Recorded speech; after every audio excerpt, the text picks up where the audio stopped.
नमस्ते यहाँहरूलाई। हामी कहाँ हाम्रो मुटु 6 महिनाको मुटु कहाँबाट आउनु भयो ममा? कुन ठाउँबाट भन्नुहोस् त? हामी लोलाङबाट हजुर। लोलाङबाट आउनु भयो। हाम्रो मुटुलाई खोकी लाग्यो, एक दिन भएको थियो, घ्यार घ्यार भनेर आइपुग्नु भएको थियो। तपाईँहरू आइपुग्नु भएको अस्ति है। हजुर। अनि मैले सुन्दाखेरि पुरै छाती घ्यार घ्यार थियो। कस्तो थियो? थियो बच्चा के थियो? खेलिरहेको थियो। बच्चा चाहिँ खेलिराख्ने, डान्स गरिराख्ने, तर छाती त पुरै म्युजिक बजिरहेछ के अरे। यसलाई हाम्रो भाषामा के भन्छौँ? ब्रोन्किलाइटिस भन्छौँ। भनेको यस्तो केसलाई हामीले प्राय भाइरल सङ्क्रमणले भएको एउटा घ्यार घ्यार भन्छौँ। हेर्दाखेरि बच्चा खेलिरहेको छ, तर फ्याट कति बेला बिग्रेर आइसियुमा पनि जानुपर्छ भन्छ।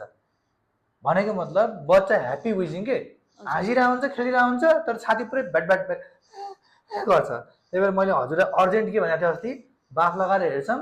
यस्तो केसमा के हुन्छ, प्राय 2 वर्षभन्दा मुनिका बच्चाहरूलाई अझ आरएसपी सङ्क्रमण भन्ने हुन्छ के 2 वर्षभन्दा मुनिको बच्चालाई त 100% हुन्छ भन्छ। 100% हुँदाखेरि कोही बच्चाहरू सिकिस्तै भएर आइसियु जान्छन्, कोही भर्ना हुन्छन्, कोही यतिकै आएर औषधि बाफ लगाएर ठिक हुन्छ, कोहीलाई त आएको पनि थाहा हुन्न, गएको पनि थाहा हुन्न भन्छ। हाम्रो केसमा मेरो मुटुलाई के भएको भन्दाखेरि भएको थियो है। त्यो गरेपछि हामीले गर्ने भने एउटै उपाय के हो? बाफ लाउने हो। यसमा सबभन्दा मेन के बुझ्नु पर्यो भन्दाखेरि 72 घण्टामा कुरो बिग्रिन्छ। घ्यार घ्यार भएको अस्तिबाट कि हिजोबाट?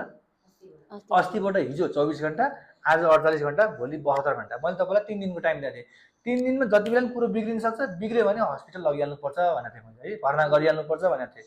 तर औषधि गरियो, कम भएको छ। कम भएको छ भने हजुरहरूले के बुझ्नु पर्यो भन्दाखेरि यस्तो ब्रोन्किलाइटिसलाई पुरै ठेकुन कति लाग्छ? 2 हप्ता लाग्छ। कति रे? 2 हप्ता। भनेपछि हाम्रो मुटुले दुध चाहिँ मजाले खानु पर्यो, पिसाब चाहिँ मजाले फेरेको हुनु पर्यो, कोखा आनेको हुनु भएन, अक्सिजन घटेको हुनु भएन। बच्चा खेलिरहेको छ, त्यस्तो भयो भने बिस्तारै ठिक हुन्छ भन्छ। आत्तिनु भएन।